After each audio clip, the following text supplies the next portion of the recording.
Tenemos hoy, 25 de julio, desde Magisterio al Día por una comunidad educativa unida, informada y organizada. Información de interés, como siempre, para toda la comunidad educativa, pero además, hoy, con un suceso que muchos niños y niñas están esperando, y es poder conocer cuáles son los 10 finalistas de nuestro concurso, Cuentos de Cuarentena. Un concurso organizado para niños de básica primaria. Queríamos brindar la oportunidad de que ellos expresaran esas vivencias que han tenido en estos días, aprendiendo en casa, estando con la familia. Y de una vez voy a agradecer a los 5 maestros de literatura que muy amablemente se han sumado a esta iniciativa y nos han colaborado seleccionando esos 10 cuentos que reunieron los requisitos. Primero, pues que ellos como maestros de literatura saben que debe tener mínimamente un cuento, y lo segundo, pues que fueran de verdad cuentos relacionados con la cuarentena. Le agradecemos a la compañera Jacqueline Rodríguez, ella es de la Comisión de Derechos Humanos de la Federación Colombiana de Trabajadores de la Educación. Le agradecemos también al compañero Miguel Ángel Pardo, él es el secretario, es mi homólogo, secretario de Asuntos Pedagógicos de la Asociación de Educadores de Cundinamarca. Oiga, ya te iba a bajar. Él es el secretario de Asuntos Pedagógicos de la Federación Colombiana de Trabajadores de la Educación. Te iba a dar mi cargo. Y bueno, tenemos enroque próximamente, no hay problema.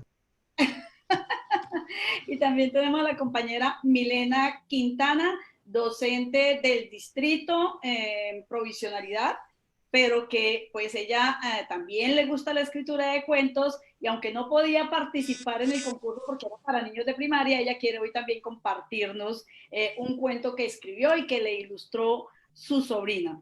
Pero bueno, sin más preámbulos y agradeciéndoles a todos los que están aquí para hacer posible este programa, y a quienes nos están siguiendo a través de Facebook Live y a través de Caracol Radio Girardot, que espero que ahora sí hayamos podido iniciar la transmisión correctamente.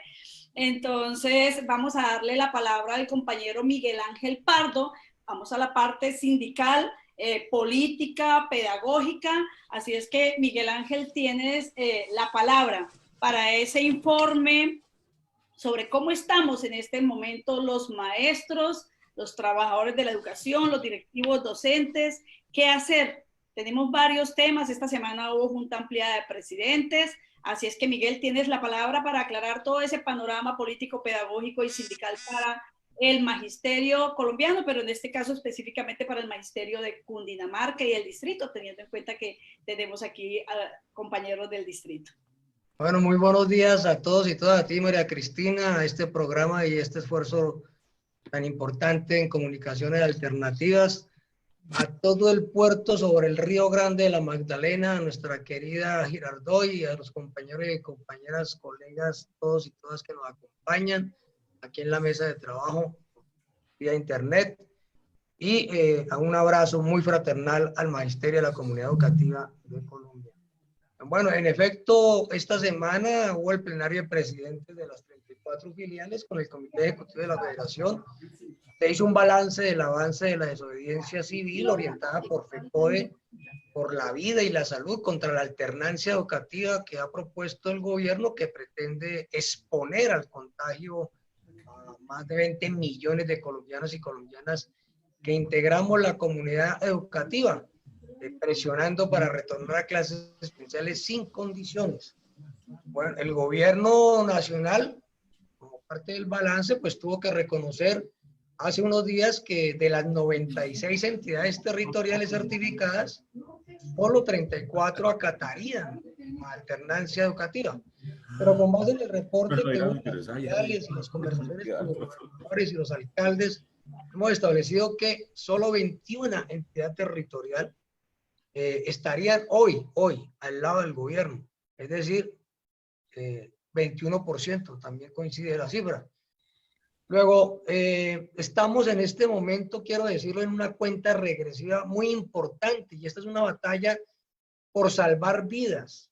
Nos quedan 9 días calendario para lograr que la totalidad de los 1.103 municipios desacaten esa perversa directiva 11 del ministerio, no porque el 3 de agosto termine este pulso con el gobierno, sino porque de su resultado va a depender en parte, pues, que el régimen de Duque se siente con FECODE, el sector educativo y las entidades territoriales certificadas a acordar lo que serían unos términos de una emergencia educativa que desde mayo le hemos propuesto al gobierno nacional en una carta que le radicamos el 8 de ese mes al gobierno. Con esta propuesta, el gobierno prefirió proceder por la vía de atentar contra la vida y la salud de la comunidad educativa.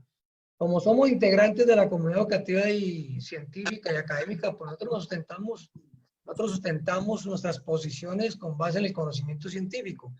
Hemos expuesto muchas razones en ese sentido, pero quiero agregar hoy dos asuntos más. La OMS acogió oficialmente en la primera semana de junio lo que la comunidad científica mundial le venía advirtiendo, la alta probabilidad de que el virus se propague por el aire. Nosotros le preguntamos a los integrantes del equipo de virus de la Universidad Nacional, ¿eso qué significa? Significa que los 2 metros de distancia son completamente insuficientes y que el virus podría tener un alcance de hasta 8 metros o incluso en tiempos de vientos o vientos fuertes en algunas partes puede llegar hasta 15 metros. Este es un dato que lo tiene el gobierno nacional, que lo sabe el gobierno nacional, que siempre ha sido consciente de la pandemia, tal como lo evidencia cuando pidió que le aprobaran su emergencia sanitaria y económica. El gobierno ya lo sabía, estableció que para mayo podría haber 14.000 fallecidos y el punto más alto del pico en agosto, perdón. Y ahora que se corrobora eso, ahora el gobierno en las primeras semanas de junio vuelve a pedir nuevas, a sustentar que le vuelvan a dar facultades, alargar las facultades, y dentro de los argumentos el gobierno incluye sus cálculos de que para finales de diciembre 3.6 millones de colombianos se habrían contagiado, que el pico se alcanzará cerca del 25 de agosto, es decir, el gobierno lo sabe plenamente, que se requerirán 14.577 unidades de cuidados, que para diciembre, dice el gobierno, podría haber 41.622 muertes por el COVID. Entonces, el gobierno lo sabe tanto que por eso y las otras razones de orden dictatorial, el partido del gobierno se niega a que el Congreso de la República sesione presencialmente. No porque le facilita su labor dictatorial, pero porque ponen, según ellos, en riesgo la vida de 380 parlamentarios, pero sí exponen y pretenden exponer la de 19 o 20 millones de personas. Creo que hay que resaltar entonces que el gobierno no está improvisando, esa es la naturaleza del régimen. Y en segundo lugar, es muy importante que todos reclamemos que se garanticen las medidas de bioseguridad, pero es un requisito necesario, pero no suficiente. Creo que entonces quiero dejar este punto claro, reiteramos, la desobediencia civil a la alternancia de la directiva 11 es por el derecho a la vida y la salud. 2, no retornaremos a clases mientras haya amenaza a la vida y a la salud. 3, se configura el punto clave de la desobediencia civil, y es que cuando hay una norma inferior afecta al Estado Social de Derecho, la Constitución, y en este caso el derecho a la vida, es completamente válida, legal, legítima la desobediencia civil. 4, el gobierno no puede delegar su responsabilidad de proteger la vida como representante del Estado en municipios o ciudadanos o incluso menores de edad que no tienen las herramientas, competencias o recursos que son propios del gobierno nacional, y mucho menos inducir a que consejos directivos o familias sean los que tomen decisiones haciendo caso omiso de las advertencias de la comunidad científica y del sector de salud, o como dice esa probiosa directiva 11 en su anexo 1, que sean las familias las que hagan los tapabocas y que sigan haciendo un curso vía online. Es decir, esto es el colmo, esto pareciera Macondo, pero es por la naturaleza del neoliberalismo. Como decía mi mamá, si hubiera huevos se los gritaba a mí, pero como no hay mantequilla, la gente muriéndose de hambre, y la están poniendo a fabricar los tapabocas, siguiendo instrucciones vía online, donde el 4% de los municipios son los únicos que pueden tener clases virtuales. Entonces creo que estamos orientando bien la tarea y pues reiteramos que no a la alternancia, sí a la vida, sí a la salud y por supuesto sí a la desobediencia civil. Si hay tiempo podríamos mirar otras cosas, pero eso sí depende de apreciados compañeros y compañeros de Girardot. Gracias Miguel Ángel Pardo, pero sí hay unas preguntitas que quisiera que nos aclarara de manera muy puntual. Los compañeros 1278 están muy pendientes del listado de los maestros que van a hacer curso para poder ascender, que pertenecen a la tercera cohorte. Tenemos en la práctica un congelamiento del escalafón para los compañeros 1278 porque el gobierno todavía no está convocando, no ha convocado la cuarta cohorte, pese a que dentro de los acuerdos está que esa convocatoria debe ser anual. Ellos se escudan en que a los maestros no les agrada la ECDF, la evaluación con carácter diagnóstico formativa, pero hasta tanto no haya otra propuesta, el deber del gobierno, la obligación legal es convocar esa cuarta cohorte. Frente al tercer congreso pedagógico, dejo ahí por ahora, de manera muy concreta, compañero. Sí, dos asuntos. El primero, pues es obvio que el gobierno ha aprovechado la pandemia para desconocer acuerdos, porque pues no tenemos la herramienta de la movilización. Creo que es muy importante. Hoy muchos maestros y maestras que no creían en la movilización, hoy observan la importancia de la misma. Y en eso el gobierno pues ha intentado aislarnos y aprovechar esa circunstancia. Sin embargo, gracias a la presión desarrollada durante estos meses por la federación, por el magisterio, y que pudimos romper ese aislamiento que pretendía hacer el gobierno contra FECODE, que por el contrario estamos rodeados del apoyo de la comunidad educativa, pues el gobierno finalmente tuvo que sentarse con nosotros el 2 de junio e iniciar un proceso de discusión sobre el proyecto de decreto que convoca los 8,000 maestros que fueron acordados en el 2019 para hacer los cursos de formación para los ascensos. Ese proceso duró hasta hace una semana. Digamos que ya está el proyecto de decreto en consulta ciudadana. Nosotros allí necesitábamos resolver varias cosas, por eso se demoró la discusión. La primera, que a nosotros era muy importante, era garantizar que los 8,000 cupos que se lograron conquistar en la negociación del 2019 pudiera haber uso pleno de ellos. ¿Eso qué significa? Que los maestros y maestras, y así se estableció en el proyecto de decreto, 7,200 maestros se inscriben sobre los 8,000 y los otros 800 no renuncian explícitamente al curso de formación, no niega el derecho a los que siguen. Entonces podrá haber una segunda inscripción para llenar esos cupos y lograr que los 8,000 cupos se logren tener para todos los maestros y maestras que tienen derecho. Es decir, por eso se ha habilitado una lista opcional de 1,600 compañeros que respetan el orden, con el propósito de que si un número X de compañeros deciden no hacer el curso, no inscribirse o no completar los papeles, tienen el derecho los demás compañeros que sí. Y el otro asunto que nos interesaba señalar era, para nosotros muy importante, es mantener el derecho a que los maestros que tengan un título después de la inscripción, pero antes de los resultados, puedan, si se inscribieron a reubicación, puedan ascender. Y esto queda reafirmado porque el gobierno quería desconocer este derecho que lo hemos logrado desde el 2015. Ahora estamos a la espera de que el gobierno entregue la propuesta de cronograma que finalmente también discutimos. El gobierno quería irse al 2022 y pues el cronograma logra que todo el proceso hasta la certificación de los cursos termine hacia junio del próximo año.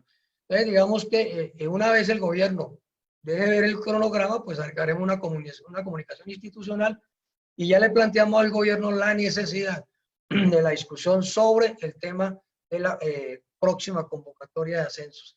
Ahí estamos presionando en eso.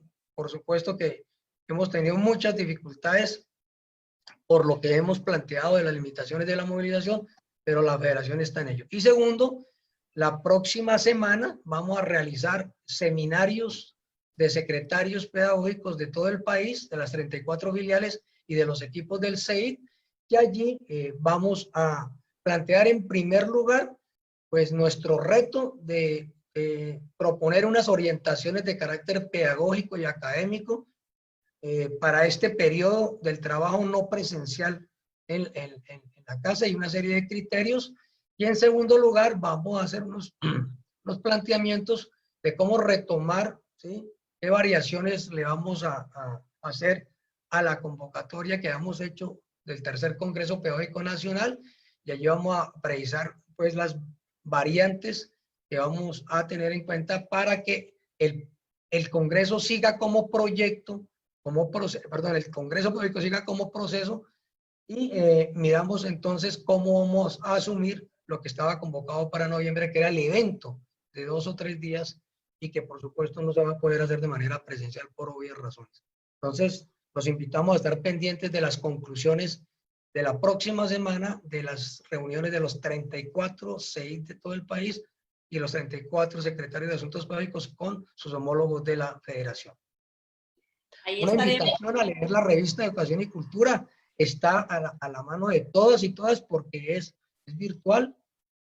La 136 fue sobre los 3 grados de preescolar, ¿sí? La defensa que nosotros hacemos desde el punto de vista académico y pedagógico de la importancia, trascendencia de los 3 grados de preescolar, y estamos preparando 2 números. Nos ha llegado muchos números, muchos artículos de los maestros y maestras sobre la educación en pandemia, y el que sigue será sobre la educación de jóvenes y adultos para que los interesados vayan considerando escribir esos artículos.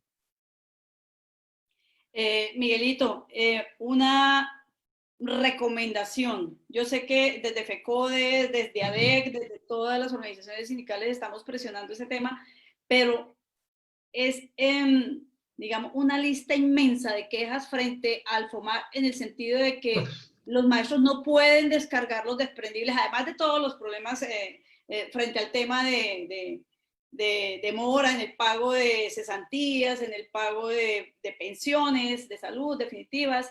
Pues además los maestros no pueden descargar, han enviado cualquier cantidad de links, entran a la página, pero no se pueden descargar los certificados, lo que los maestros necesitan para los diferentes trámites. ¿Qué hacemos con eso? No, es que aquí hay un pulso más de fondo, María Cristina, y todos lo sabemos, dentro de los asuntos que el gobierno se propuso aprovechando la pandemia, ese es el tema de debilitar el Fondo Nacional de Prestaciones Sociales del Magisterio. Y en eso, la fiduprevisora prácticamente hoy raya en actitudes y en acciones, digamos, delictivas, así como el gobierno con la alternancia nos está haciendo una propuesta de holocausto criollo. Aquí más o menos nos están planteando, la fiduprevisora ya está entrando en los terrenos de las acciones delictivas, porque teniendo los recursos, porque nosotros aportamos de manera mensual, con cumplimiento, damos nuestros aportes, la fiduprevisora entonces retrasa, embolata cesantías, intereses de cesantía, se amanguala con los bancos y no le hace cumplir los contratos a las entidades territoriales, y para colmo de males, para sumar, entonces entraba todo lo que tenga que ver con los asuntos operativos y administrativos. Es decir, está en una ofensiva la fiduprevisora, obviamente con el aval del gobierno, para debilitar al FOMAC y para crear el estado de opinión para que los mismos maestros digamos que hay que acabar con el fondo de prestaciones, que como todos sabemos fue una conquista de los maestros de la década del 80, y que mientras exista fondo de prestaciones el Estado tiene que responder por salud, prestaciones de cesantías, así nos cueste paros hacerlos cumplir, pero no podemos caer en las otras cosas. Entonces estamos presionando, hemos elevado un recurso, una protesta y una denuncia exigiendo, entre otras, la de renuncia del vicepresidente del fondo, que nos ha parecido, es una gente, por supuesto, que está haciendo caso al gobierno, pero que está procediendo de manera ilegal y contra la vida y el bienestar de la gente. Estamos presionando, créanos que esas batallas que han habido en el Consejo Directivo del Fondo y que han dado los compañeros nuestros representantes de FECODE allí, están en minoría, han sido batallas muy duras. Estamos presionando insistentemente al gobierno para que haga cumplir a la fiduprevisora, pero es evidente la intención que hay de fondo, con decirle que a este punto, a sabiendas de todos los asuntos que vienen para la pandemia, no hay ni siquiera propuestas de plan de contingencia para el aumento de los maestros y sus familias en el tema del COVID. Nosotros pasamos de 11 fallecidos en 15 de mayo, ya vamos en más de 111, entre maestros retirados entre maestros, sobre todo maestros retirados, y sus familias. Y en ese sentido estamos exigiendo el derecho a la salud digna y oportuna, pero lo que hay que denunciar es que los recursos los tienen. Es que esto no es un problema de plata en el sentido de que no los tengan, es un problema de plata en el sentido de que la tienen secuestrada para debilitar al fondo y crear un estado de opinión contra el Fondo de Prestaciones Sociales del Maestro. Miguel, muchísimas gracias. Efectivamente es un problema político lo que hay aquí de fondo y por eso el magisterio tiene que estar atento y acatar las orientaciones desde la Central Unitaria de Trabajadores, la Federación Colombiana de Trabajadores de la Educación y sus sindicatos filiales, en este caso la Asociación de Educadores de Cundinamarca, también la CUT Bogotá Cundinamarca. Vamos a saludar aquí a quienes nos están siguiendo a través del Face, el Facebook de Magisterio al Día, Cadap Sánchez, Fabiola Linares, Martín Duarte, Julio Barrios, Wendy Yurani, Bahamón, tenemos a José Moisés Chica, rector de Zipaquirá, hace un reconocimiento y nos recuerda que hoy es el Día Internacional de la Mujer Afro, por supuesto que sí. Jimmy Triana, Ángela María, el rector Carlos Grillo de Quipile, Memo García, Endri Martín, Cristian Méndez, creo que él está en Estados Unidos, bueno, un abrazo si está allá y si ya volvió a Colombia, genial. Luz Estela Díaz, José William Barón, compañero William, Caterine Novot, María Estela Ospina, un saludo a todos los compañeros, Judy Orjuela Arce, hola, ¿qué tal compañera Judy? Bueno, a todos y a todas un abrazo por estarnos siguiendo en esta transmisión. Bueno, le damos la palabra a la compañera Jacqueline Rodríguez. Mil gracias, Miguel. Un abrazo y el 3 de agosto nos encontraremos en la Jornada Nacional del Magisterio contra la alternancia educativa y en un acto digno por la vida y la salud por la desobediencia civil. Muchas gracias, un abrazo. Así es, la vida por encima de todo como derecho absoluto en nuestro país. Sin vida no vale la pena ningún otro derecho. Bueno, le damos la palabra a Jacqueline, si está por acá, la vi hace un momento, Jacqueline Rodríguez, la compañera de la Comisión de Derechos Humanos de FECODE. Compañera Jacqueline, buenos días, ya casi buenas tardes, bienvenida a Magisterio al Día, y sabemos que usted está manejando todo lo que tiene que ver con la inscripción al diplomado para Escuela Territorio de Paz.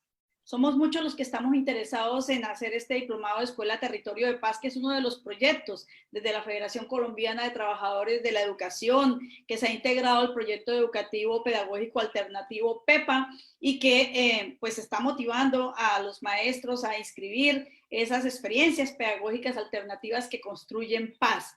Ese diplomado es muy importante y hace parte también de los acuerdos logrados en 2019 entre FECODE y el Gobierno Nacional. Compañera Jacqueline, buenos días y estamos atentos a su informe. Bueno, muy buenos días para todos. Primero, María Cristina, muchísimas gracias por la invitación y un saludo a todo el magisterio que nos está escuchando, maestras y maestras maestros y maestras del departamento de Cundinamarca principalmente y a los demás que hacen presencia en esta transmisión en vivo.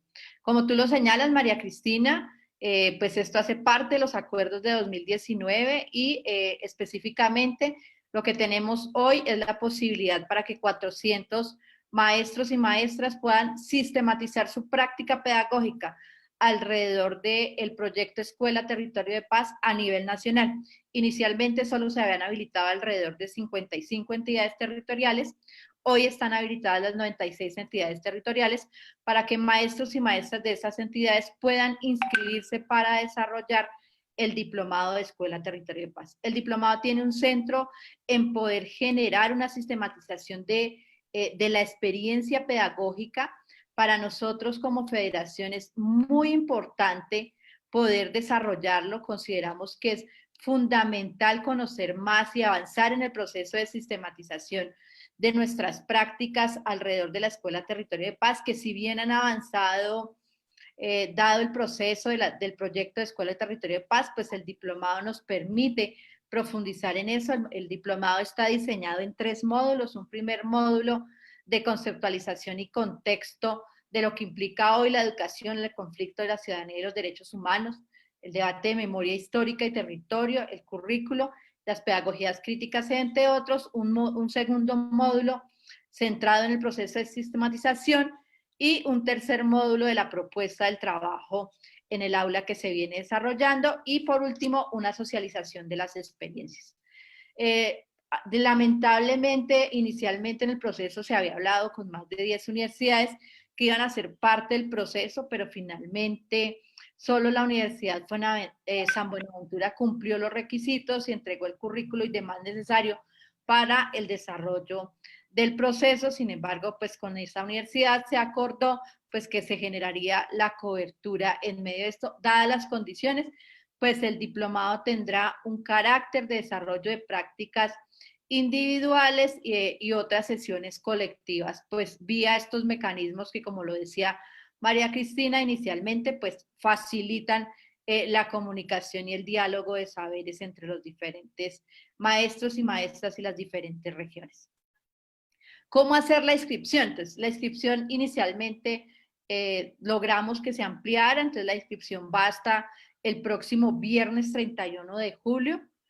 ¿Cómo hacerla? Entonces, básicamente lo primero que hay que hacer es ingresar a la página del ICETEX y hacer la consulta de la CIFIN. ¿Por qué es necesario? Porque hacer un diplomado que cubre completamente el Ministerio de Educación, pues el Ministerio coloca o pide la garantía de la realización del curso, del valor de la realización vía un crédito al ICETEX, donde no se va a pedir ningún codeudor, sino simplemente el maestro es su codeudor y pues la terminación está sujeta, pues el crédito pues a la culminación del diplomado.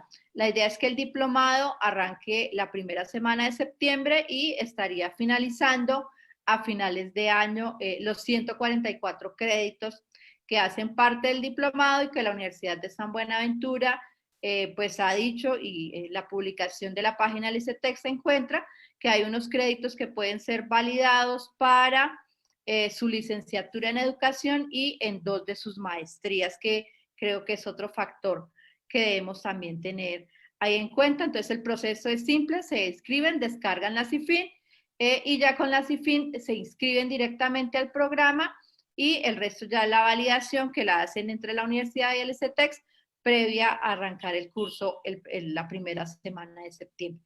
Es un proceso relativamente sencillo, no es tan complejo. En las primeras semanas fue difícil porque el tema de la CIFIN y que el ICETEX lo habilitara se estaba demorando muchísimo tiempo. Se habló con el Fondo de Formación Docente del Ministerio y el proceso hoy se ha agilizado. Entonces, la invitación es a todos los maestros y maestras que tienen sus prácticas educativas alrededor de los procesos de construcción de paz o alrededor de la memoria histórica a que puedan inscribirse y aprovechar el diplomado para sistematizar su experiencia, pero también para que la federación en su conjunto y el magisterio pueda conocer cómo desde la escuela se han generado procesos de afrontamiento y resistencia como hemos vivido y afrontado el conflicto armado colombiano. que aún persiste, lamentablemente. Efectivamente, bueno, Jacqueline, algún compañero me comentaba en estos días que tenía un costo ese estudio de CIFIN. ¿Eso es posible? Sí, tiene un costo, pero es un costo muy bajo. La consulta en el CIFIN está costando, si revisé bien hoy, está costando 7,800 pesos poder hacer la consulta y obviamente en la condición actual, pues tienen habilitado todo el tema de pago online y demás. Jacqueline, muchísimas gracias. Entonces la invitación, quedan casi 8 días, bueno, ya quedan nomás 6 días para que hagamos la inscripción, incluida yo, todos los secretarios de asuntos pedagógicos, todos los compañeros secretarios de asuntos pedagógicos de las 116 subdirectivas de Cundinamarca, cordialmente invitados para que nos inscribamos y, por supuesto, todos los que hacen parte de los EI, de los círculos pedagógicos, pero fundamentalmente con la intención de que esas experiencias que le apuntan a la construcción de la paz en nuestro país y que venimos trabajando los maestros desde la escuela, pues se visibilicen, se sistematicen y hagan parte de toda esa dinámica y ese movimiento pedagógico que está vivo en cada maestro y en cada institución educativa, en cada sede, aunque estemos desde casa. Jacqueline, muchísimas gracias, eres muy amable. No, a ti, María Cristina, y quería comentarles, como Comisión de Derechos Humanos estamos culminando el informe del impacto del conflicto en la escuela para ser entregado al Sistema Integral de Verdad, Justicia y Reparación. Esperamos en los próximos meses poder hacerlo público, al igual que hicimos público el informe de La Vida por Educar como un aporte de FECODE a la construcción de paz y al esclarecimiento de la verdad en el país. Un tema bastante importante también, vamos a estar muy atentos, por supuesto, a estos informes y a todo lo que hace nuestra federación, que es un excelente trabajo con equipo comprometido de maestros y maestras. Bueno, son las 12 del día en este momento, la verdad no he tenido contacto con nuestra compañera Adriana en Radio Colina Caracol Girardot, pero a esta hora la transmisión en radio se estaría terminando. Si lo estamos haciendo, vamos a despedir el espacio a través de radio. Continuamos acá en esta transmisión en vivo a través del Facebook Live de Magisterio al Día. Y cerramos, nos despedimos de Adriana allá en Radio Colina Caracol Girardot y vamos a los temas que también hacen parte importantísima, como siempre, de Magisterio al Día.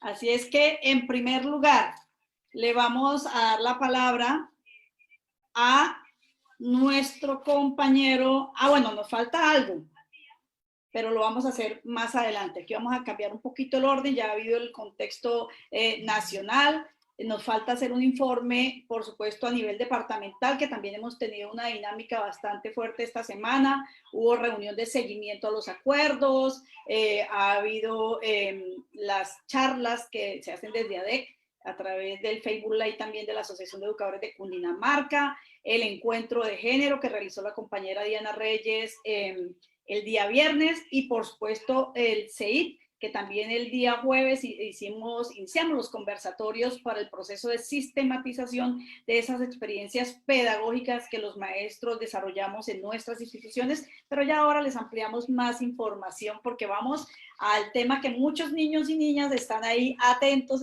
seguramente con sus papás o sus maestros. Desde ya felicitar a los maestros, repito, a los padres de familia, que motivaron a los niños y a las niñas a participar en este concurso de cuentos de cuarentena, que era una posibilidad de que los niños a través de esos cuentos contaran cómo estaban viviendo este tiempo tan difícil para todos y para los niños especialmente porque dan los que, además son los que más restricciones junto con las personas de la tercera edad han tenido para poder salir.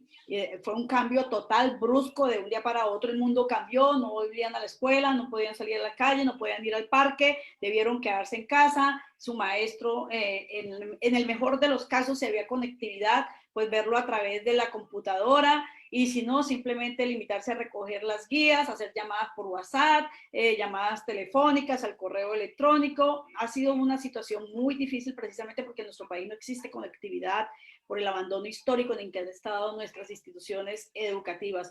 Pero bueno, este fue un espacio muy importante y voy a darle la palabra en primer lugar al maestro Endry Torres. Él siempre nos acompaña aquí con la sección de Libres con Libros, pero además encabezó y con los otros compañeros, 4 maestros de literatura más, esa difícil labor, porque es bien difícil de leer los cuentos de los niños y seleccionar los 10 mejores. Cada uno de los jurados va a tener en este momento un espacio corto para contarnos cómo fue esa experiencia de seleccionar esos 10 niños y niñas a través de sus cuentos. Y bueno, después de esta selección de los 10 vendrán los 3 mejores. Endry, buenos días. Buenos días, ¿cómo están? Me alegra mucho saludarlos a Sandra, Fabián, Sebastián, Jacqueline, Miguel, Jimmy, Lady, y a ti, Cristina, y a todos los que nos están viendo en este momento. Este fue un concurso pues, que se creó a partir de tus ideas y que contamos con el apoyo de Jimmy, de Sebastián, de Fabián, de Sandra. Bueno, fue un proceso bastante largo porque ellos dedicaron mucho tiempo y ya nos irán a contar cómo les fue. Ayer estábamos como ya mirando los cuentos y terminando como de hacer el acta, ¿no? Aun cuando ya los profes hacía una semana habían como terminado, pero más que hablar de los cuentos, yo quisiera, Cristina, si me permites hoy, en la sección de Libres con Libros, hacer unos aportes significativos para todos los niños y para todos los profesores, antes de que nuestros profes lean quiénes son esos niños que pasaron como el primer filtro, si se quiere. Creería que en este proceso de aprendizaje, nosotros como docentes deberíamos incentivar en los muchachos aprenderse 3 palabras nuevas todos los días. Aprenderse 3 palabras nuevas todos los días. El común, los estudios dicen que nosotros manejamos alrededor de 8.000 palabras. Todas las palabras que nosotros manejamos comúnmente son 8.000. Pero que si nos aprendemos entre 3 y 5 palabras todos los días, podemos llegar a manejar alrededor de unas 30.000 palabras que están en el diccionario. Entonces sería como esa parte para poder aumentar lo de los cuentos. Otra estrategia sería escribir todo lo que pasa en estos días y en nuestras vidas. No es un diario parecido al de las niñas quinceañeras, bueno, sí, ok, querido diario, pero un diario donde narremos, donde vayamos narrando y en lo posible utilizar figuras literarias.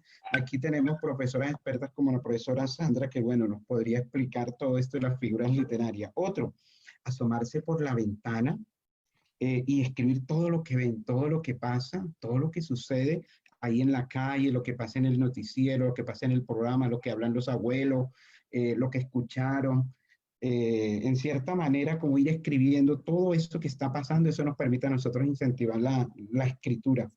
Narrar sus sentimientos, narrar sus miradas del mundo, cómo amaneció el día, si hizo sol, por ejemplo, allá en Girardot, o acá en Bogotá, que casi hoy sábado, pues quiere llover, entonces narrar todo eso.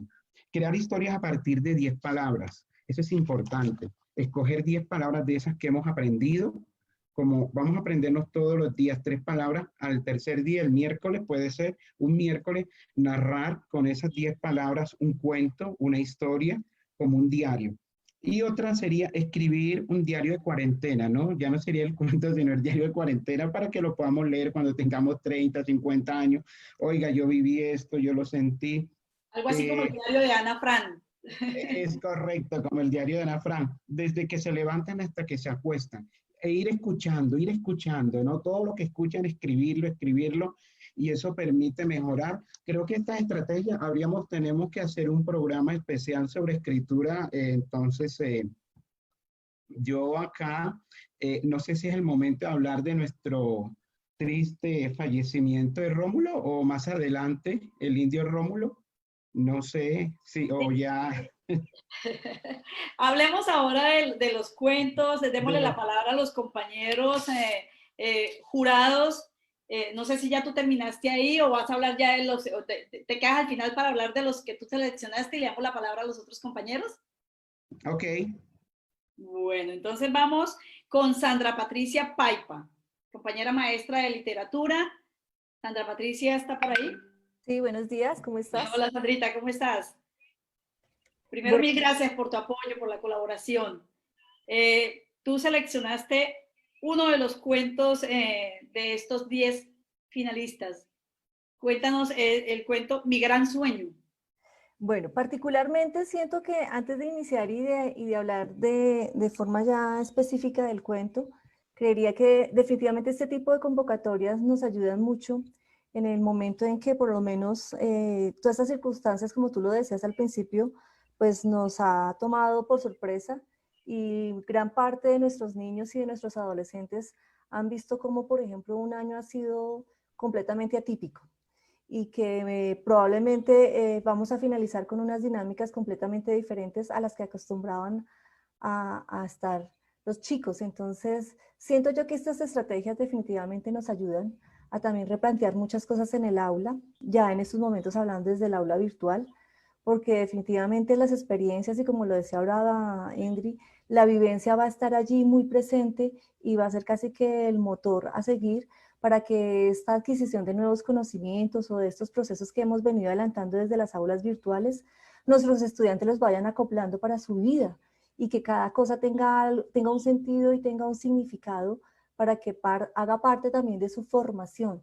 Siento que todo esto nos ha ayudado y nos ha obligado también a que replanteemos, por ejemplo, temáticas.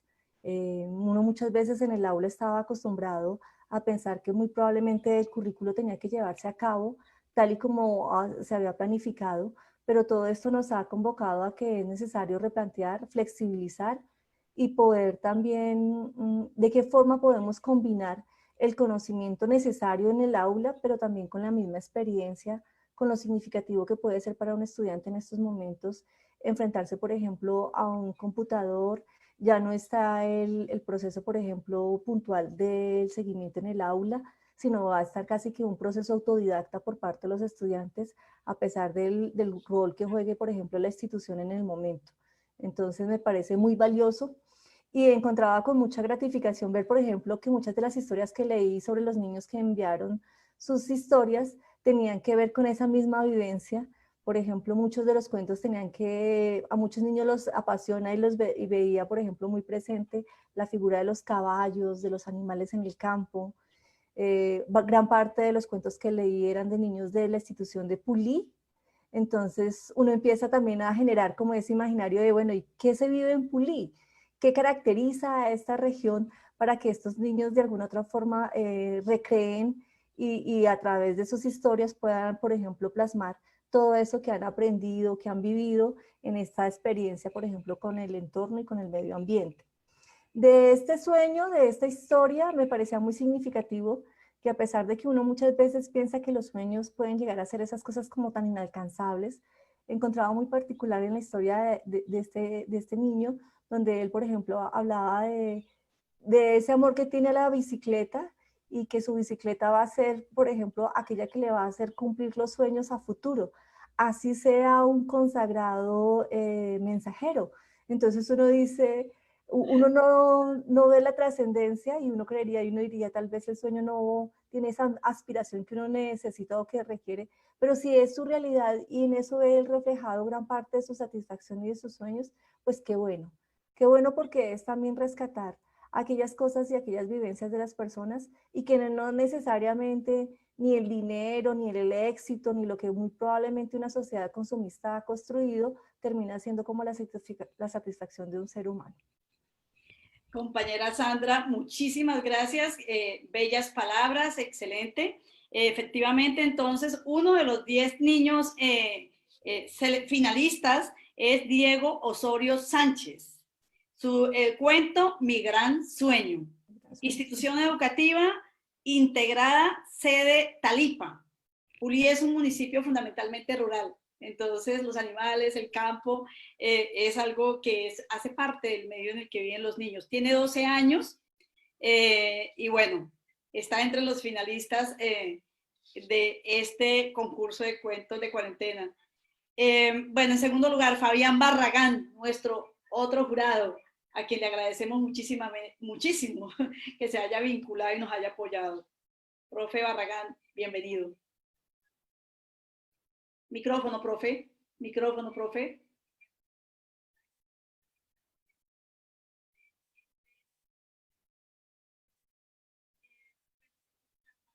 ¿No le estamos escuchando, profe?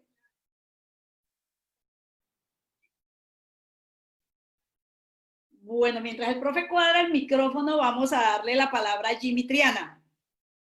Jimmy Triana es compañero maestro acá de la Escuela Normal de Girardot y también tuvo un paquete de cuentos de los cuales él seleccionó muy juiciosamente 2 de los finalistas. Jimmy, buenos días. Buenos días, Mara Cristina, compañeros que están en la emisión del día de hoy. ¿Puedes colocar la cámara, por favor, para verte y para sí, que ya un momentico. Listo, ya está. Buenos días. Encantado de estar aquí con la ocasión de los cuentos de cuarentena. Y como bien lo dice, de cuarentena, pues uno tenía que observar que el cuento tuviera algo que ver con eso. Miré en primer lugar dos textos. Seleccioné 2 textos, uno titulado Juan y Noelia y el segundo titulado Una taza de café en cuarentena. ¿Se te fue la señal? ¿Se te fue Juan la señal? y Noelia, lo curioso es, obviamente está el ambiente rural, los niños empiezan en la escuela, pero los sorprende la noticia del confinamiento, que no van a volver a la escuela hasta nueva orden, y enfrentan esa preocupación de los hermanitos, ¿no? La niña está en primerito y su hermanito está ya en un grado superior en primaria. Entonces el hermano en solidaridad dice, no, yo te enseño a leer, reciben el ánimo de la maestra, reciben el involucramiento parental y simplemente lo más hermoso es la manera como constantemente, o sea, parece que el espíritu de esa idea está en todo el cuento y es cómo extraño la escuela, cómo extraño estar en el lugar físico, allí donde la convivencia, donde el contacto con los compañeros, con el maestro, con la maestra es fundamental. Entonces me pareció grandioso este cuento. Y con respecto a una taza de café en cuarentena, la verdad pues uno como adulto, la primera impresión fue, uy, demasiado fantasioso. Luego me reí porque dije, oh, pues al fin y al cabo son niños los que están escribiendo y qué bueno que usen su imaginación. Digamos que la estrategia que utiliza el autor es que es un café especial que envía una tía, ¿no?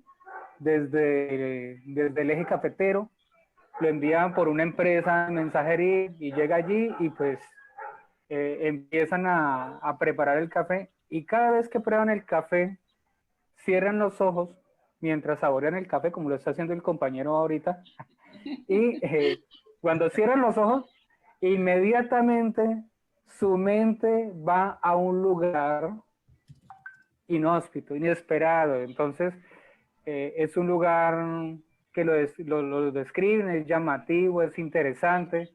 Entonces me pareció una estrategia curiosa, ¿no? La del estudiante que Samuel se llama, que usa el café, que es un producto pues que internacionalmente se reconoce como colombiano en cuanto a su calidad y que lo lleva a tantos lugares, ¿no? Entonces, pues a mí, por ejemplo, el café ahorita me está invitando a que lo primero que voy a hacer tan pronto se rompa lo del confinamiento es conversar con amigos que extraño mucho, con amigas, a sentarnos a tomar un capuchino o un granizado, pero de café. Entonces, me pareció grandioso esos 2 textos en cuanto al criterio que estuvieran enmarcados en la cuarentena. Hay otros textos que no están enmarcados en la cuarentena, que pues, obviamente tienen un buen porcentaje de la imaginación, otros donde se nota la mano del adulto, porque uno sabe que es un niño sobre todo de educación inicial, de preescolar hasta grado primero y segundo, pues no tiene un registro tan elaborado como lo puede tener de pronto un niño de cuarto o mejor quinto de primaria. Entonces, pues ya uno los descartaba era por eso, porque veía mucho que algún adulto había metido la mano allí. Y entonces finalmente determiné que esos dos cuentos fueran los clasificados. Y te agradezco, Cristina, la oportunidad de participar en esa convocatoria. No, a ti, Jimmy, muchísimas gracias, muy valioso tu aporte como siempre. Vamos a leer entonces los nombres de los dos niños que eligió como jurado Jimmy Triana, maestro de literatura. El primero, Joan Leandro Corredor, es el autor de Juan y Noelia, de la Institución Educativa Departamental Integrado Pulí, sede rural Ocanda. Él tiene 8 años. Y Samuel Acosta Ríos es el autor de Una taza de café en cuarentena, de la institución educativa Francisco Julián Olaya, tiene 10 años y este es del municipio de La Mesa, Cundinamarca. De una vez voy a hacer una aclaración antes de darle la palabra al maestro Fabián Barragán. Y es, dirán, ¿pero otro de Pulí? Pues bueno, vale contar que del municipio de Pulí recibimos gran cantidad de cuentos de todas sus sedes. ¿Y qué pasó allí? Voy a exaltar el papel protagónico que jugó el rector Ricardo Gómez, rector de la institución educativa de Pulí, departamental de Pulí, quien en una de las semanas en que hubo puente orientó para que todos los maestros hicieran un alto en las tareas, en las tareas cotidianas y motivaran, incentivaran, apoyaran a que los niños hicieran cuentos. Y esta institución educativa esos días, todos en las sedes, todos en sus casas, porque estaban en sus casas, estuvieron trabajando los cuentos y los maestros, muchos niños pues no tienen conectividad ni nada, miraron de qué manera hacerle llegar al maestro para que el maestro hiciera llegar al correo los cuentos. Eso es fundamental porque está el rector, están los maestros y eso es clave.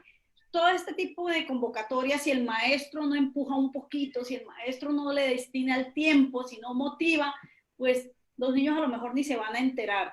Así es que un saludo de verdad, de muchísima gratitud y de reverencia por esa motivación que hicieron a todos los niños de Pulí, que fue la gran cantidad de cuentos. Así es que muchísimas gracias. Maestro Fabián Barragán.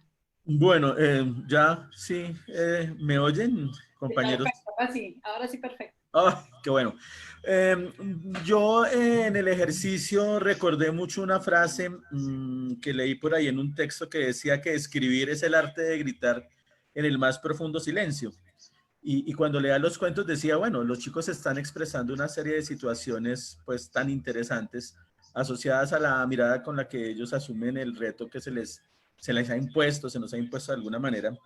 Y creo que el ejercicio de la escritura en esa perspectiva adquiere como mucho sentido, ¿no? Es de alguna manera terapéutica para ellos, porque tienen la posibilidad como de dar a conocer las expectativas que tienen, sus sentimientos, las frustraciones, lo que extrañan, lo que les gustaría volver a hacer, los reencuentros que han tenido. Por ejemplo, alguno en su cuento tomaba como base la relación con la familia. Bastantes hablaron de lo que les ha hecho falta, el tema de los amigos, de compartir la lonchera, de acercarse, de abrazarse. Pero pues siento que la mayoría tienen en sus cuentos una claridad sobre la situación al respecto, ¿no? Y es evidente en ellos que a pesar de su corta edad, pues como que han empezado a dimensionar lo asociado a la pandemia. El ejercicio literario pues resultó de alguna manera interesante. Sí pasó que de los cuentos casi la mitad estaban lejanos del tema de la cuarentena y fue lamentable porque había unos cuentos muy interesantes. O sea, uno observaba pues algunos de los elementos asociados al cuento como la generación de un ambiente ficticio, personajes salidos de su imaginación, unas situaciones pues muy llamativas, pero que para la mayoría, como comento, o un alto número no estaban relacionados con la cuarentena. Pero dejando de lado eso, uno observa que todavía está esa condición bonita del niño de hacer uso de su fantasía, de inventar, de recrear historias. Y ya en los cuentos que yo seleccioné, hubo una aproximación pues muy notoria. En algunos casos, los cuentos que se hacían relación a la cuarentena de pronto habían dejado de lado un poco, al menos los que quedaron como más relegados, habían dejado de lado lo literario y se enfocaron como en un estilo de crónica, contando cosas como muy asociadas al tema, pero sin ese factor bonito de lo literario, ¿cierto? Sin la generación de imágenes, la generación de la historia. Y el cuento, los dos cuentos que yo seleccioné, sí combinaban el tema de la cuarentena con elementos literarios, ¿no? Una generación de imágenes, una niña que decía que quería volar como mariposa, transformarse en mariposa, como que le adicionó algunos elementos interesantes que hicieron agradable la lectura. Entonces fue una experiencia bien agradable, fue muy interesante ver cómo los niños afortunadamente tienden a mantener en primaria todavía esa capacidad para contar sin afectarse porque, uy, esto será que suena muy cursi, esto no me lo entenderá, ¿no? O sea, como que tuvieron mucha libertad para expresar y pues creo que esa fue como la principal faceta que yo intenté tomar en cuenta para hacer la selección de los cuentos pues que privilegié. Pues yo quiero agradecer que nos hayan dado esa oportunidad porque hace falta volver a los niños, o sea, los niños te devuelven como a reactivar lo árido que a veces es el trabajo académico, porque a veces nos quedamos mucho en el tema de la academia enciclopédica y de la corrección del estilo y los niños nos vuelven a mostrar que hay fantasía, que hay creatividad, que hay imaginación, que ellos no la han perdido y que intentan hacer esa simbiosis entre unas circunstancias que son muy fuertes, pero que ellos todavía preservan esa inocencia, esa frescura para contar y creo que eso está ahí. La niña que escribió el cuento que yo privilegié en el primer puesto, pues hizo algo parecido a un diario con sus vivencias, expectativas. Lo hizo de una manera muy fluida, hay mucha hilación en la narración, es una narración extensa. No sé, no tengo presente si era solamente una página, la chica se pasó de la página, pero me pareció interesante porque pues muestra que tiene consistencia para narrar y pues en sí el ejercicio me pareció muy atractivo. Pues comentaría eso, María Cristina y compañeros. Bueno, el cuento que el maestro Fabián Barragán seleccionó es Y una palabra nos cambió la vida, Karen Sofía Lozano, de el Liceo Francisco José de Caldas de Nilo. Tiene 10 años, creo que en todos les he leído la edad, ¿cierto? Entonces, maestro Barragán, muchísimas gracias, muy amable, y le damos la palabra al maestro Sebastián Serna, quien también seleccionó 2 hermosos cuentos en este concurso. Muchísimas gracias de antemano, maestro Sebastián, por participar, por colaborar en este espacio. Bueno, muchas gracias. Mi saludo para todos ustedes. Gracias a la oportunidad. Bueno, primero que todo, felicitarlos a los maestros que han incentivado y que han ayudado a que los chicos vayan creciendo en la escritura. Es muy interesante, voy a resaltar este punto, en el hecho de que los niños hayan escrito, plasman sentimientos, plasman una realidad que están viviendo y una situación que no es ajena para nadie. Además de eso, que al final cuando nos digas los nombres de los cuentos, vamos a darnos cuenta de la percepción que cada uno va teniendo de cómo va evolucionando toda esta situación de la pandemia. Entonces hay uno muy interesante, que es una historia que nos la narran desde la vereda. Lo interesante es el ver las montañas, la experiencia que tiene con su familia de ir por mangos, el esperar a su padre después que viene del trabajo de coger café y que nos recuerda nuestras raíces, además de eso, que es la nueva experiencia que están teniendo en lugares apartados y lejanos de la ciudad o de esos lugares cotidianos que frecuentan. Bueno, me quedo con una frase para compartirles y escribir es resistir. Desde ya que empezamos a cultivar a los niños, que empezamos a incentivarlos en la escritura, a reconocer los sentimientos y todo lo que les está rodeando en el momento, la realidad en sí, precisamente nos ayuda a entender la situación más de cerca. Y el leer estos cuentos nos da una percepción de qué es lo que ellos sienten, cómo podemos percatar desde la visión de los niños lo que están viviendo en este momento. Bueno, entonces, además de eso, que estamos en una lucha cultural inmensa y que una manera de repeler todo eso es ir cultivando desde y el ir cultivando también el análisis propio de la realidad. Que quería compartirles que de estos dos cuentos que nos parecieron tan interesantes, de todos los que nos presentaron, que todos hicieron un estupendo trabajo, sí, por el hecho de escribir y querer participar, interactuar y mostrarnos su trabajo. Entonces, felicitamos. Me encantaría que des el nombre de los participantes y el nombre de los cuentos para que se hagan ya una idea del comentario que acabé de hacer. Muchísimas gracias, maestro Sebastián. Bueno, los dos seleccionados por el maestro Sebastián son Cristel Dayana Beltrán, cuyo cuento se titula Cuarentena sin fin, de la Institución Educativa Departamental Técnica Calandaima de Tibacuy. La niña tiene 11 años. Y el segundo cuento seleccionado por el maestro Sebastián es Cuarentena en Casa, escrito por Lady Joana Arévalo. Ella tiene 11 años y es del municipio de Purí. Entonces, ahí tenemos los dos nombres seleccionados por el maestro Sebastián Serna. Y le damos la palabra al maestro Endry Torres. Él tuvo un mayor número de cuentos para seleccionar y él le correspondió seleccionar 4 cuentos para completar los 10, aclarando que el orden en que los hemos leído no tiene nada que ver con un orden de primero, segundo, tercero, porque ahora dentro de estos 10 cuentos vamos a mirar cuáles son los 3 mejores que tendrán el primero, el segundo y el tercer lugar.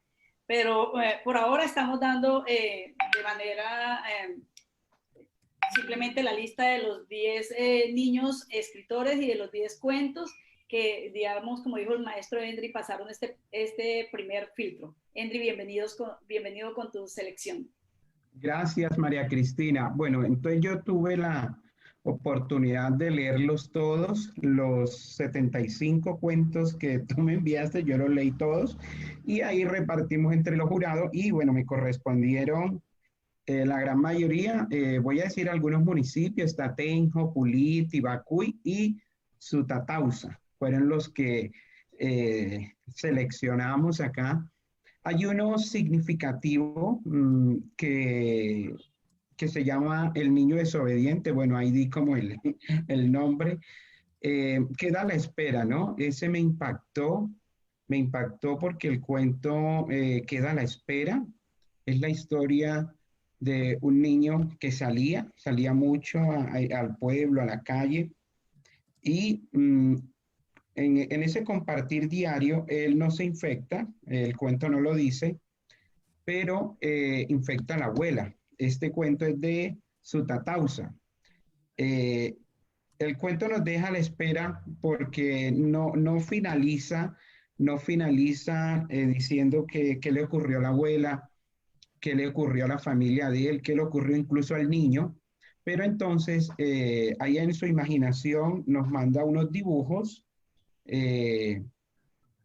y que me llama la atención fuerte, porque es esta expectativa que tenemos en la actualidad. Es esta expectativa de qué va a suceder ahora con esta realidad del coronavirus y cómo va a ser nuestra nueva vida a partir de la vacuna, a partir de esos cambios de estar en confinamiento. Sería ese, ¿no?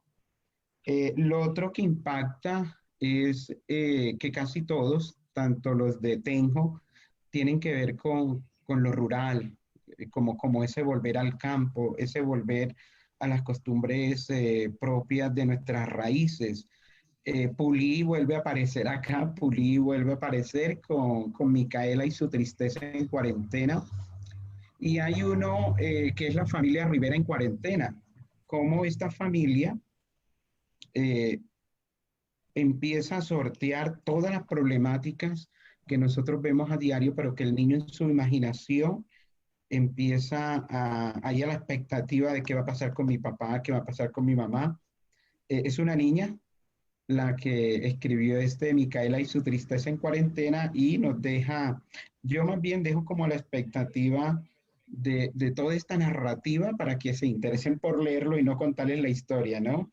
Hay cierto, los otros dos, aparece un monstruo llamado COVID.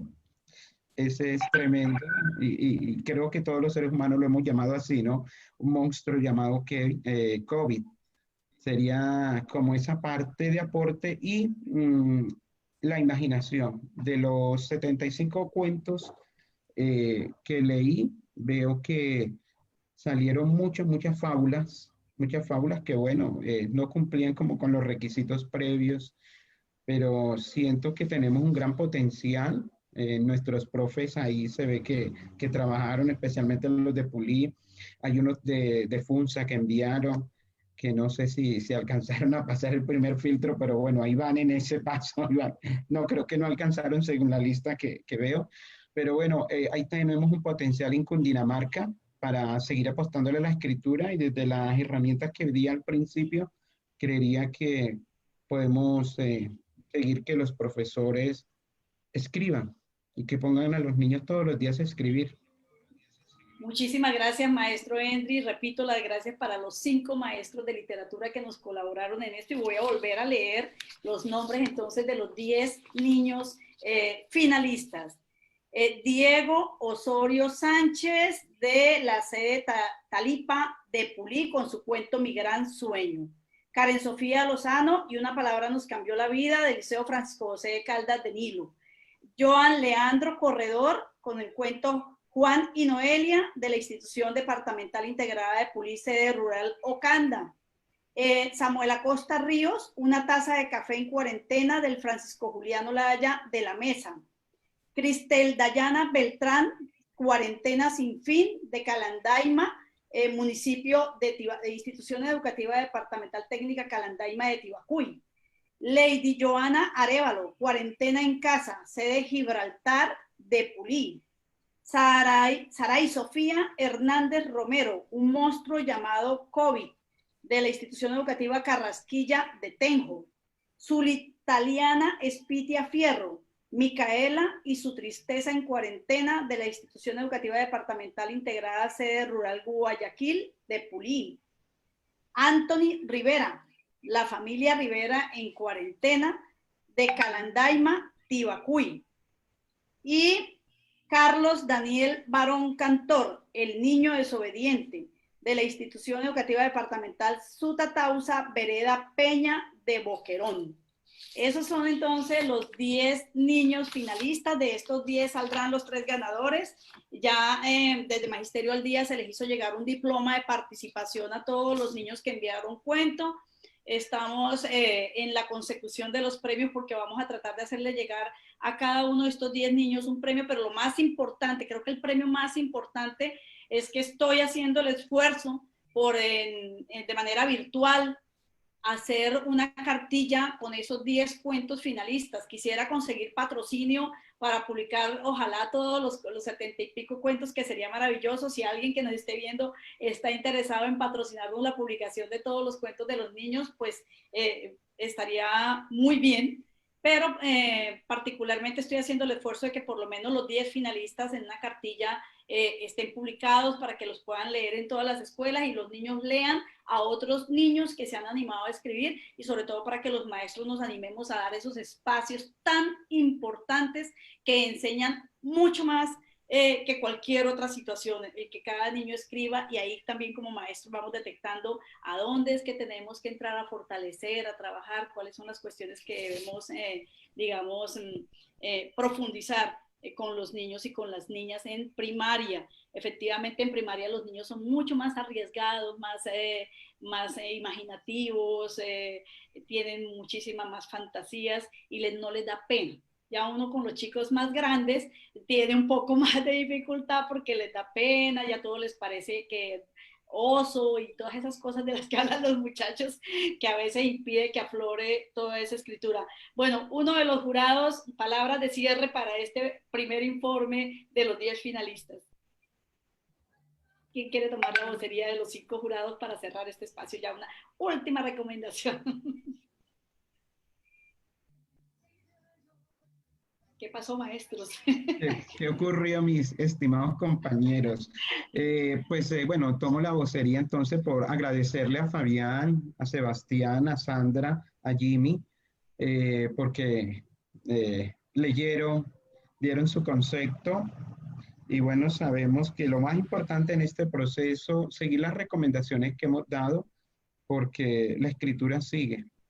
Hay un libro que se llama Lo escrito, escrito está, y ahí permanece este momento histórico para nosotros, para toda la humanidad, debe quedar plasmado en estos cuentos y animarnos nosotros los docentes también a hacer nuestro diario, quizás como el de Ana Fran y otros diarios que se han dado a través de la historia, escribir para de pronto cuando tengamos 90 años, 100 años, poder revisar qué fue lo que ocurrió, ¿no? Porque de pronto la memoria se va olvidando y recordar, escribir todos los días sería la recomendación. Y eso que les dije, a mí me ha servido mucho aprenderse todos los días 3 o 5 palabras nuevas. Todos los días, eso enriquece el vocabulario. Y leer muchísimo, ¿no? Hay que leer muchísimo también, hay que leer a otros. Bueno, muchísimas gracias a los 5 maestros de literatura. Ya ahorita vamos a escuchar el cuento de nuestra maestra del distrito. Vamos a hacer aquí una pausita para que Lady Jimena nos diga qué están diciendo las personas que nos están acompañando a través del Facebook Live. Lady. Ay, perdón, estaba hablando con el micrófono apagado. A ver, Lady, ¿quiénes nos están saludando? Ya estoy acá mirando porque me salen comentarios relevantes, espera un momento. Bueno, pues te voy ayudando aquí. Manuel Flores Alemán, maestro de mencionado. Claudia Maritza Guzmán, Salvador Reyes, José Arturo Cubillos, Fabiola Linares, Ana Selmira Tobar, Luz Estela Díaz, William Silva, Janet Rojas, Carlos Bustos, uy, qué gusto, Carlos Bustos, un abrazo. Andrea Paola Arias, Consuelo Lozano, Nelson Alarcón, compañero presidente de FECODE, qué alegría. Claudia Patricia Molina, Eduardo Celi, César Augusto Sepúlveda, Marta Fierro, compañera Marta de FUNSA. Luz Estela Díaz. Luz Estela Díaz, Fadia Pastor, una exalumna, qué bella. Claudia Patricia López. Sigue tú. Alberi Córdoba, Laura Sánchez. Me sale acá. Lupe Rocío León. Y Mari Cruz.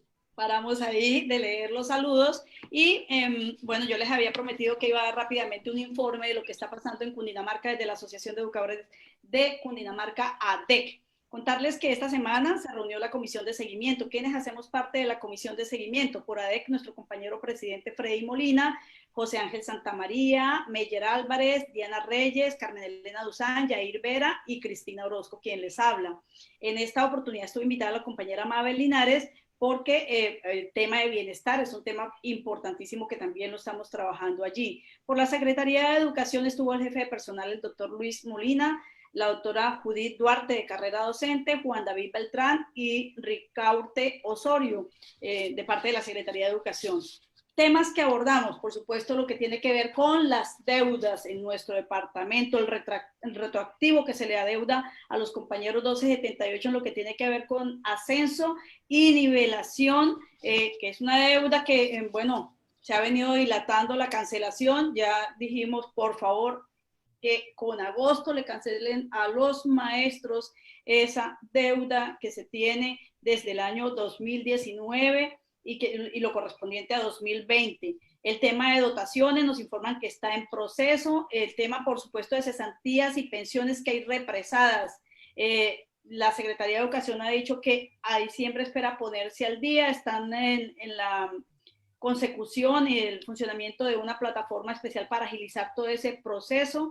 El tema de horas extras, se comprometieron con el mes de julio a pagar lo que tiene que ver mayo y junio. Seguimos solicitando, por supuesto, una semana de receso por bienestar para los maestros, directivos, docentes. Nadie puede desconocer la sobrecarga laboral que ha habido durante este tiempo. Hicimos, por supuesto, la reclamación frente a la inscripción en escalafón y el reconocimiento de títulos, que también es un tema que nos preocupa y que hay varios maestros implicados en él. Se solicita institucionalizar en Cundinamarca la Semana de Bienestar para el mes de octubre. Eso ya existe en los municipios certificados. La atención a maestros. Tenemos también la misma dificultad que en el fondo de prestaciones, y es que los maestros no logran comunicarse, que haya respuesta pronta cuando envían una solicitud, una queja, cuando se solicita algún documento. Ellos dicen que solamente van a atender este tipo de reclamaciones o de comunicaciones a través del SAC y del correo institucional. Desde ese punto de vista, compañeros, invitarlos a leer la circular número 35 de la Secretaría de Educación de Cundinamarca. Por ejemplo, también hablamos de los temas de traslados interadministrativos y quedó pendiente una próxima reunión para el 5 de agosto. De verdad que desde la Asociación de Educadores de Cundinamarca estamos presionando a que la Secretaría de Educación cumpla con todos estos acuerdos, que agilice y que no se dilaten más, sobre todo estos temas de retroactivos y de deudas, y bueno, todos los temas que son importantes para los maestros. ADEC también ha sacado la circular 19, que tiene que ver con unas orientaciones. Hemos estado permanentemente como Asociación de Educadores sacando circulares, comunicados, mediante los cuales orientamos las acciones a seguir por parte de nuestros compañeros maestros. En este caso, esta circular 19 de ADEC tiene que ver con lo que hay que tener presente con el tema de las grabaciones de las clases virtuales. Entonces, invitados compañeros y compañeras a leerla, invitarlos también a que lean nuestra cartilla jurídica del equipo jurídico de la Asociación de Educadores de Cundinamarca, por supuesto nuestra revista Pedagogía Alternativa, a que nos hagan llegar los artículos para el número 3 de nuestra revista. Bueno, eso es a grandes rasgos lo que tenemos de Cundinamarca, de ADEC, y pues tal vez ya les decía al comienzo que venimos trabajando arduamente, desarrollando el plan de acción que se había planteado desde la asociación, obviamente cambiando la estrategia, ahora de manera virtual. Este lunes 27 tendremos las asambleas en la región del Sumapaz, así es que ahí vamos a estar. Bueno, el tema de salud sigue siendo un tema demasiado preocupante, ya lo mencionaba también el compañero Miguel Pardo. Ese es un tema que pues lejos de mejorar, lo que ha hecho es empeorar en estos tiempos de pandemia, y eso es absolutamente preocupante. La exigencia desde ADEC, desde FECODE, es que los prestadores cumplan el contrato de prestación de salud, y en el caso de nosotros nos corresponde la zona 10 con Servisalud UT San José. Bueno, vamos a darle la palabra, bueno, contarles que, o repetirles tal vez también, que desde el CEI para el próximo 6 de agosto tendremos la segunda sesión de sistematización de experiencias pedagógicas. La primera fue el pasado jueves 23, estuvo el maestro Alfonso Tamayo, editor de la revista Educación y Cultura, y el maestro José Hidalgo. En el canal de YouTube de Magisterio al Día está el video para quienes no pudieron estar, lo puedan ver y se puedan vincular en el próximo 6 de agosto a la segunda sesión, que es bien importante. El tema de género, la escuela de género también ya se reactivó para que las secretarias y secretarios de género estén atentos al desarrollo de estas tareas, los conversatorios, en fin. Bueno, tenemos también la invitada, nuestra compañera maestra del distrito, nuestra compañera, ahora se me perdió el nombre, Sonia Milena Quintana. Sonia Milena Quintana está acá también porque nos quiere compartir, y qué bueno que los maestros, ya lo decía Henry, estemos escribiendo en estos tiempos de cuarentena. Sonia Milena. Muy buenas tardes, Margarita. Gracias por la invitación a tu excelente. Pone la cámara, por favor, para conocerte, claro, que te conozcan. Este magazine que nos ayuda a nosotros a estar cualificados y mantenernos informados. Sonia, ¿nos puedes colocar la cámara? Eso, para que te conozcamos todos en persona, por favor, porque hasta ahora solamente ha sido por WhatsApp. Maestra, bienvenida a Magisterio al Día. Muchísimas gracias, María Cristina. Yo soy docente de prejardín del Colegio Agustín Fernández.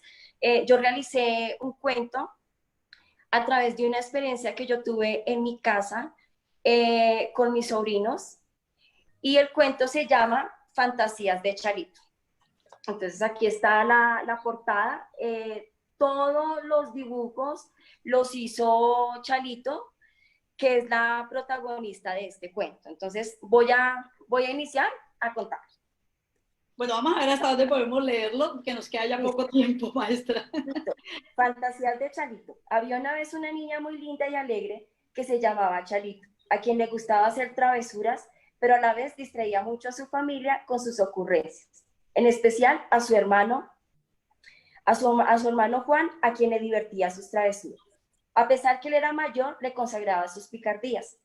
Ella le contaba que extrañaba ir al colegio a compartir con sus amiguitas y sus profesores.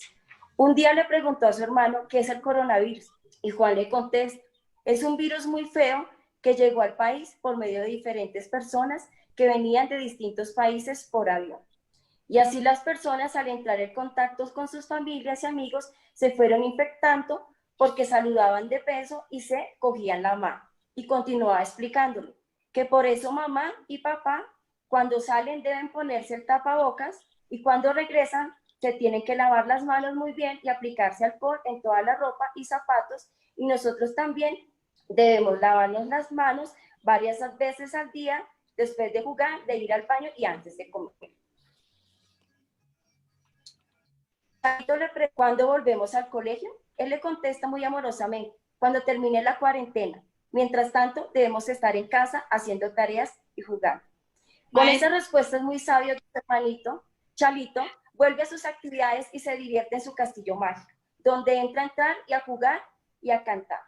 Al rato le dice a su hermano: Juanito, tengo una varita mágica de color rosa que tiene un poder muy especial de Dios, que los protege del coronavirus.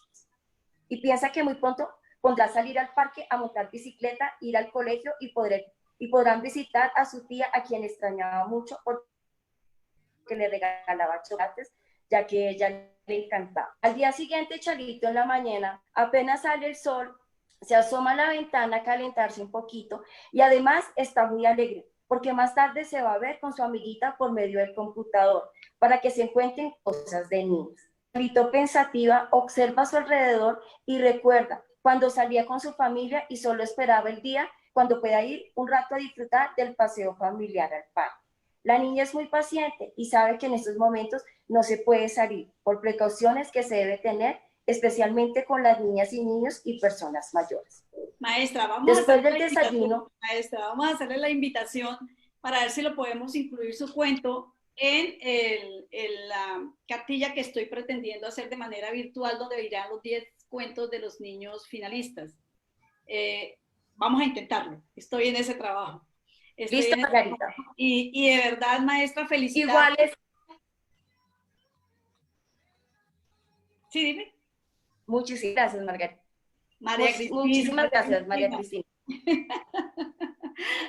No, maestra Sonia, de verdad que qué gusto saber que los maestros están escribiendo, y de verdad que nos gustaría, pero pues obviamente no tenemos la logística necesaria para decir que convocamos a un concurso de cuentos de maestros, no tenemos la logística, pero ojalá que desde FECODE, y dejo la propuesta aquí para nuestro compañero Miguel Pardo, que estaba al inicio y que es el secretario de Asuntos Pedagógicos, sería muy bonito que pudiéramos tener como una sección de esos cuentos de cuarentena elaborados por los maestros, propongo, ¿no?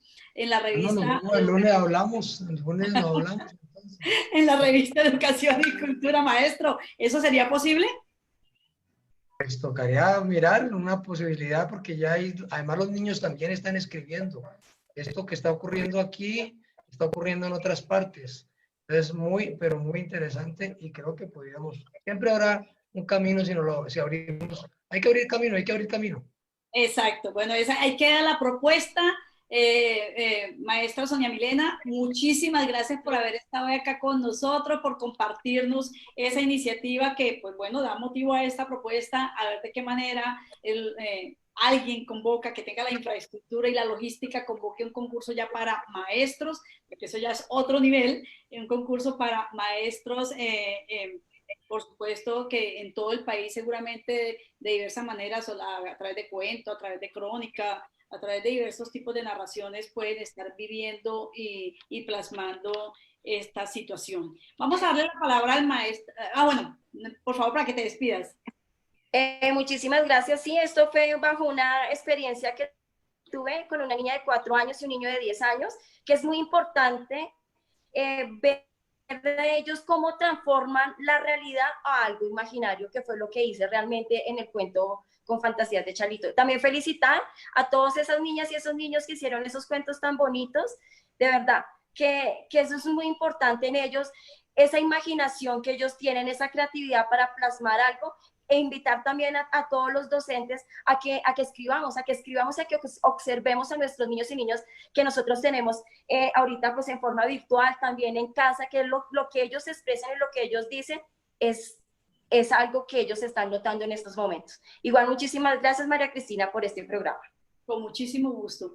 Bueno, le damos la palabra al maestro Henry, que al maestro Henry Martín Torres, que de la sección de Libres con Libros hoy se le va a rendir un homenaje, por supuesto, muy sentido a el Indio Rómulo, conocido como el Indio Rómulo, pero que pues obviamente un colombiano que le exaltó nuestra cultura, que nació en 1931 y falleció este 24 de julio y era, pues, había nacido en el municipio de Monguí, Boyacá. Maestro Henry, ¿qué podemos recordar? Bueno, además de sus poemas, de esa espectacular forma de declamar. Sí, el maestro Rómulo, el maestro Indio Rómulo, ya me estaba acordando aquí de Rómulo Gallego, el escritor venezolano, pero no. Recuerdo muy bien de este escritor boyacense. Él nació en Monguí, un hermoso pueblo considerado el pueblo más bonito de Boyacá. Él alguna vez en una entrevista dijo: quiero que me recuerden siempre como el Indio Rómulo. Este nombre se lo colocó un presidente a propósito que él se llamaba, era el poeta campesino. Y le dijo: tú eres el poeta campesino para los boyacenses, pero para el resto de Colombia y el resto del mundo te vas a llamar el Indio Rómulo. Y así fue como empezó a llamarse el Indio Rómulo. Este señor tuvo 21 hijos y deja en la actualidad 28 nietos. O sea que tenemos poetas herederos, posiblemente, ojalá y uno de estos 21 hijos también haya heredado esa parte poética de este caballero. El Indio Rómulo empezó a declamar a los 4 años en su natal Monguí, en Boyacá. Y él, lastimosamente, ayer hacia el mediodía, a los 89 años, falleció. Tiene una poesía costumbrista. Nosotros, en nuestro pasillo literario, habíamos hecho quizás unos posibles contactos para que él nos visitara, pero bueno, fue un poquito imposible. ¿Qué más les puedo comentar de él? Él fue un hombre que dedicó toda su vida a la poesía, también fue alcalde de 4 municipios de Boyacá, un hombre que él nos decía: para yo aprenderme la poesía, todo se aprendió 100 poesías, 100 poesías durante toda su vida, y estos últimos 30 años, él repetía todos los días. Él se casó 2 veces, ¿no? Entonces le repetía durante estos 30 años a su última esposa los 100 poemas durante todos los días. desde que se levantaba hasta que acostaba y decía, no, es que yo lo tengo que hacer porque yo vivo de esto, yo vivo de repetir poesía. Entonces yo me supongo, sería contactar a la esposa, a los hijos, y ellos también de tanto escucharlo todos los días también se las aprendieron, ¿no? Pero, pero el Yo sí indio creo. Rómulo, el indio Rómulo, yo creo que lo más significativo que nos deja de su obra, nos deja el amor a la tierra, o sea, ese amor a su identidad boyacense, a su amor hacia lo campesino, hacia nuestras raíces, y es digno de resaltarlo porque hay una poesía que se llama Individuo, que podemos también incluso buscarla, ¿no? El individuo y No, todo no, eso. Espectacular. se llama El Insulto. El insulto, sí, es el Bueno, insulto. ¿por qué le dicen individuo y todo esto? ¿Qué más podemos resaltar de él? Él estuvo el año pasado en Corferias, en la Feria del Hogar, hizo su último recital para el público. Y como les comentaba, lo teníamos pensado invitarlo al pasillo literario, pero bueno, el inolvidable indio Rómulo tuvo 21 hijos, 21 nietos, se casó 2 veces y su última esposa fue Marta Macías, ¿no? El tercer hijo de él, el verdadero, el último hijo, ayer pues nos comunicó el fallecimiento de este hombre que yo creería, María Cristina, que dedicaríamos una sección de Libres con Libro a su poesía y a sus libros, que bueno, aquí los buscaré y recomendaré sus textos. Además que se consigue el CD, yo tengo el CD, y ahora me imagino que será en memorias, será el CD con los poemas declamados por él, entre esos, como dice el maestro Fabián, que acaba de recordarnos el título, El Gran Insulto. El Gran Insulto, Los Políticos, ¿Por qué no tomo más? Y Testamento, son algunos que son de su autoría además, ¿no? Porque no solamente declamaba, sino que escribía. Así es que invitar a nuestros jóvenes para que conozcan esta poesía y también la aprendan a declamar. Un estilo, bueno, antes uno tenía en la escuela esas secciones, yo me acuerdo en mi colegio se hacía algo que llamaban los centros literarios y ahí declamábamos, hacíamos teatro, bailábamos y era con el profesor o la maestra de literatura y pues eran unos espacios muy agradables y en los que como que uno exploraba esas potencialidades que puede tener. A veces teníamos que llevar escritos nuestros y declamarlos o dramatizarlos y bueno, qué rico. Volviendo a la memoria de mis épocas de estudiante. Nuestras, yo también. Hay un Yo declamé dato, la perrilla de Marroquín, me acuerdo. hay un dato curioso. Además porque se trabajaba la memoria, ¿no? Hay un dato curioso, María Cristina y compañeros, y los que nos están aquí viendo por Facebook Live. Él nació en Monguí, y mira que la coincidencia, ¿no? En Boyacá, el 23 de abril de 1931, el Día del Idioma, ¿no? El Día del Idioma, y además de haber sido un reconocido artista, también fue alcalde de varios municipios boyacenses, entre ellos su tierra natal, Monguí, que bueno, considerado... Ese 23 de abril es una fecha que como que marca la vida de las personas, ¿no? Porque uno encuentra, por ejemplo, Shakespeare. Sí, bueno, sí.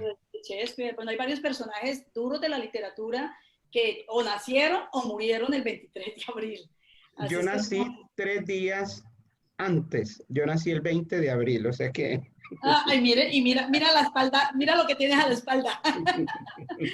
Bueno, gracias. Muchísimas gracias, maestro Endri.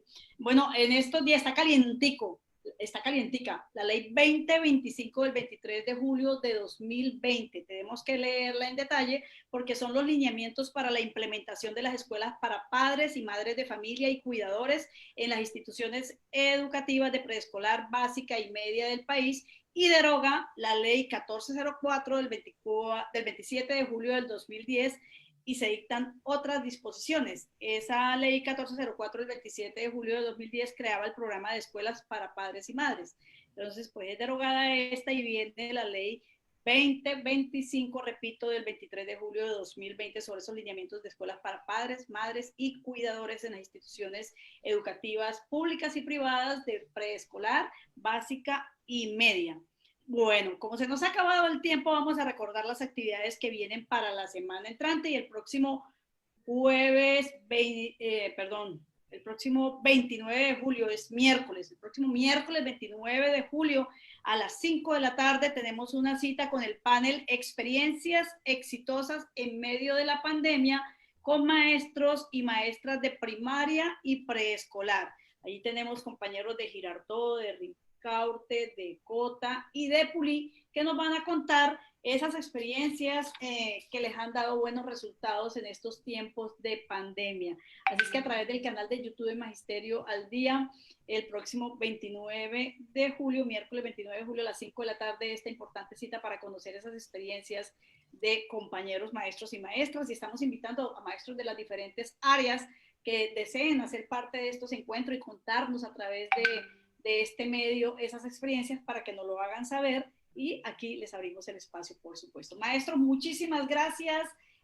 Un feliz fin de semana. Y bueno, y un saludo especial a todos esos niños finalistas, los 10 niños finalistas. La invitación para ellos, si es posible, acompañados por el acudiente o el cuidador, el padre de familia, la madre de familia, hacer un video leyendo su cuento. Si no lo pueden compartir, sería genial. Y no sé si para dentro de 8 o 15 días podríamos estar dando ya los nombres de los 3 ganadores de este concurso de cuentos de cuarentena para niños de básica primaria. Sí. Lady, ¿va a decir algo? A ver. No, pues eso, pero la idea es que cumplan los pasos que siguen para que en el próximo envío pues poder dar a conocer ya como tal los ganadores. Bueno, Lady, muchísimas gracias por recordarnos. Nos ha estado colaborando también con la sistematización de los datos de los niños. Eri Rojas nos está saludando, Jesús Dairo Rodríguez Carvajal, exalumno, la compañera Rosalba Cortés, Marta Nidia Rojas, Sami Guarín, Esmeralda Ramírez, compañera maestra, Oscar Roa, el rector. Bueno, tenemos el evento también de matemáticas el próximo 3 de agosto a las 4 de la tarde. Hay un encuentro, un panel con maestros del exterior, mexicanos y colombianos, que organiza la institución educativa Francisco Manzanera, para hablar de la lúdica matemática como estrategia pedagógica en tiempos de pandemia. También está el coordinador José Ober Rojas. Bueno, y a todos y a todas, a Lady, a ustedes, maestros de literatura, a la maestra Milena Quintana, a los compañeros de FECODE, mil gracias, y la cita es nuevamente en 8 días. Muy bien, bueno, gracias. Feliz fin de semana para todos, compañeros, compañeras. Luego. Excelente fin de semana, que descansemos. Igualmente. Muchísimas gracias y feliz fin de semana para todos. Muchas gracias. Muchísimas gracias, Jacqueline. Hasta luego. Hasta luego.